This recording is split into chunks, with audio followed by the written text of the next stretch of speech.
Kellie Davis of getglutes.com, and I want to bring to you a quick daily glute activation drill that you can incorporate into your daily life. So the important thing about your glutes is you want to keep them active all the time, otherwise they get pretty lazy. And though you might incorporate glute activation and glute training in your weekly workout regimen, it's important to keep them firing on all cylinders. And one of the best ways you can do that is just to implement a short exercise routine as part of your day. So when I do these things, I typically just do them when I'm doing things around the house. So perhaps when I'm in the kitchen, like cooking dinner, I might do a couple of glute drills. When I'm watching a movie with my family, or first thing in the morning when I wake up before I get ready for my day, I'll just throw in some of these exercises. And they're great because you can do them as a full, say, 10-minute activation routine, or you can just do them at your leisure. So if you're standing washing the pots and pans, you can do some standing side abduction or glute kickbacks. Or if you're watching a movie, you can elevate your feet on the coffee table and do some feet elevated glute bridges. So I'll go ahead and give you a quick routine that you can use, and then it's up to you how you incorporate this.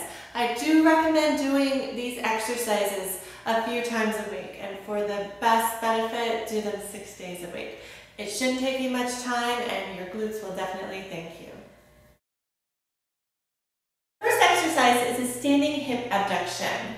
You can do these with just body weight as you're standing around the house. Again, these are something I like to do when I'm working in my kitchen, or even when I'm watching a movie. I'll just stand up and hold onto the couch for support and throw in a few of these.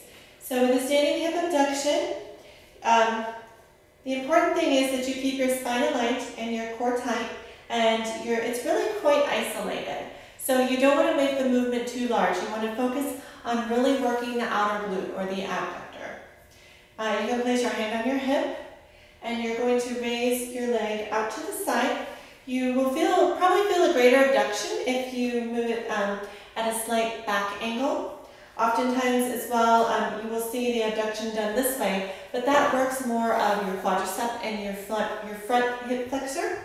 So here we want to really target the glutes, so I recommend just a slight angle back. And when you do this, make sure you get a really good squeeze here. And you don't want to over-exaggerate and pull the hip up too high or put too much stress in your low back. So it's just a really nice, even tempoed movement.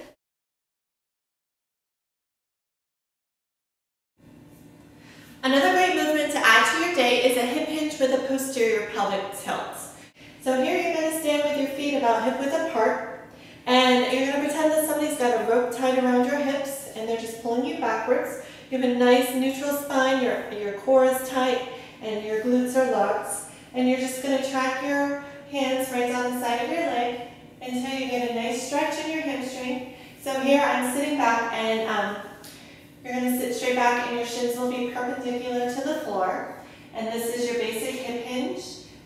From here, I'm just going to pull my hips forward as I stand up, and the finisher of that movement is I'm tucking my pelvis under and I'm tilting my pelvis posteriorly. So anteriorly is when you tilt your pelvis back, and posteriorly is when you tilt your pelvis forward.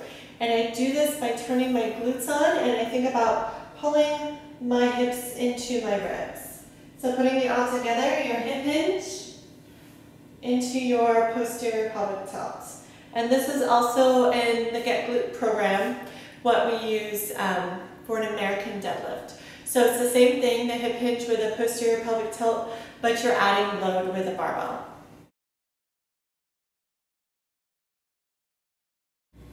Of course, when we're doing glute activation, we always like to add lying hip extensions or bridging motions.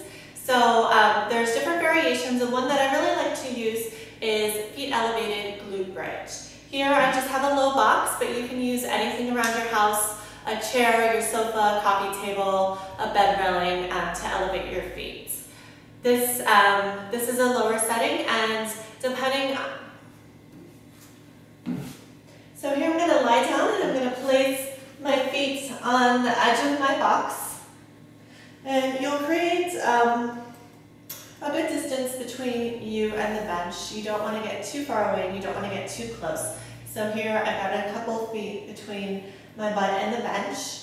And I like to place my heels on the edge of the bench versus on top of it. It just gives me more stability. My hands are lying flat by my side, and you want to keep your spine elongated and flat and your core tight.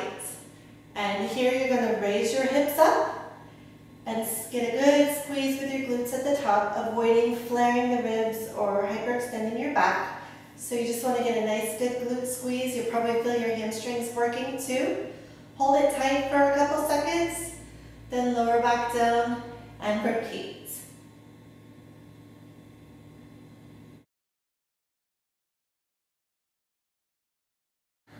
We're going to hit those abductors again, or the outer glutes, with a side lying clam. So here you're going to get in a nice comfortable side lying position, and I want you to go ahead and bend those legs straight behind you. Keep your spine nice and aligned, your core tight. And you're going to keep your feet pressed together and just move that top knee up and away from the bottom knee. You can place your top hand on your hip. And here I'm getting a really good squeeze of my adductor at the top. So I would recommend for each exercise starting off with 10 if you're new to exercise, and you can go all the way up to 25 or 30 reps with each one for 2 to 3 sets, and you are good to go. Have a great day.